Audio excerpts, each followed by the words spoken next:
Hey everyone, welcome back to my playthrough of Sonic 3 and Knuckles. Today we're going to be beginning the brand new story that I've been hinting at since my Sonic 3 and Knuckles main playthrough with Sonic. But I'm going to be going through the story with Knuckles, and as you can see, Knuckles' story actually takes off a little different. Also, I'm playing terribly, but Knuckles' story takes place after the events of Sonic 3 and Knuckles. So,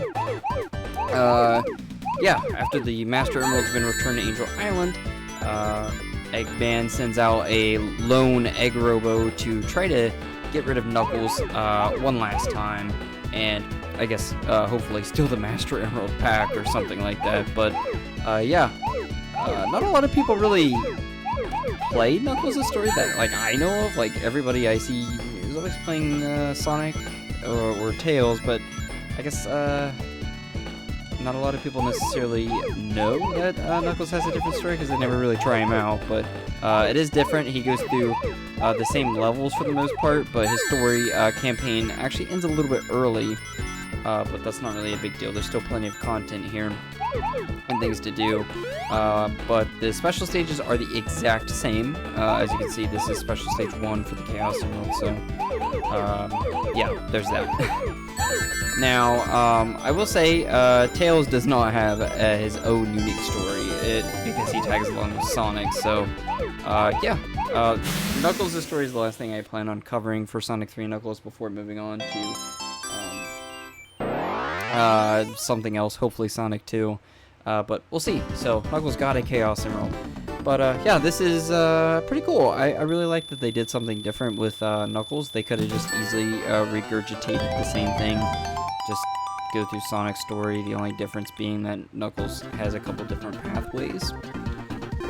But, yeah, speaking of Knuckles, as you can see, he can walk straight through walls, like, Super/Hypersonic can. Knuckles has a little bit of a slower jump, and I believe he's got a little bit of a slower build-up on his speed as well. But the unique thing about Knuckles is he can glide back and forth and slowly descend to the ground, and then if you fly into a wall, I'll show that off in a minute, he can actually climb up and down walls, no problem. So, there you go. We can climb walls. I wonder if no, you'd think being stronger he would push objects a little bit faster, but he does not. Anyways, here we are at the first minor boss.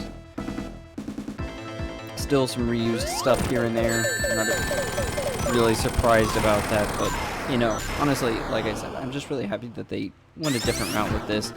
They sort of did with Sonic Mania, where Knuckles goes on a little bit of a different set of, or goes through a different set of zones.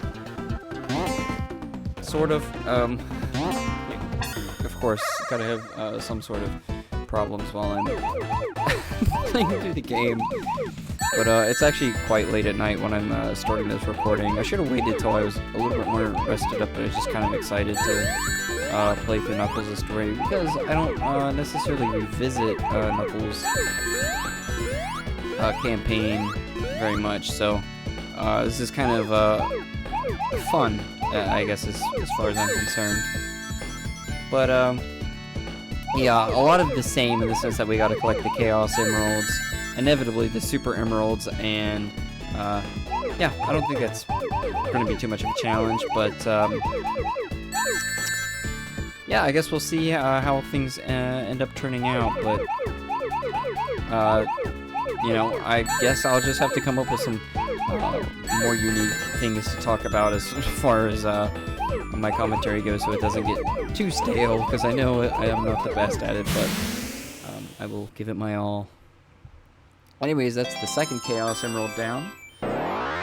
So hey, we're moving along quite well. I will say this, I wish the bosses were completely changed, but honestly, Sega had probably spent a lot of budget on trying to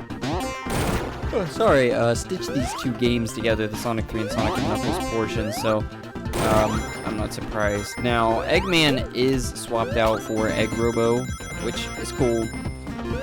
It's better than just fighting Eggman over again. But here's our first difference in Knuckles' story: is you gotta take this bottom path here and just like Sonic, who would be above here, you just fight the boss down below.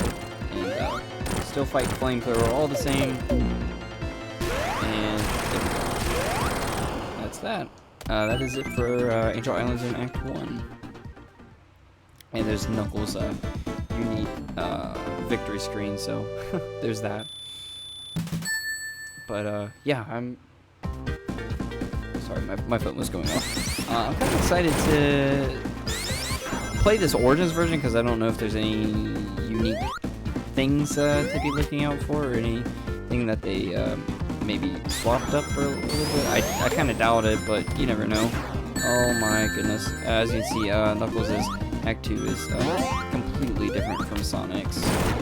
We'll sync up a little bit later. However, for now, we have a lot more spikes and platforming to do at a little bit of a slower pace, which is totally fine. It works better for Knuckles' play style, so it's really cool. And clearly, they expect the players to have probably played through Sonic's campaign at this point, so yeah, of course you're going to be looking for a challenge. Here we go. Winding tube. And launch ourselves up higher in the level.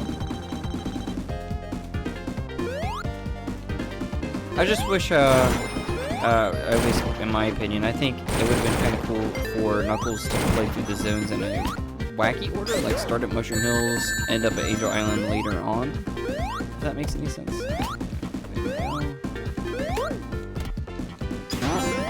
Now, I'm pretty sure in the original Sonic 3 Knuckles, not this Origins version, Knuckles actually, there's Egg Robo. I'm pretty sure that Knuckles' opening cutscene actually takes place on Angel Island Zone, not Mushroom Hill Zone. So, anyways, that is it for Angel Island Zone Act 1 for Knuckles' story. Sorry for my lack of energy, but I promise I'll have a little bit more in the next one.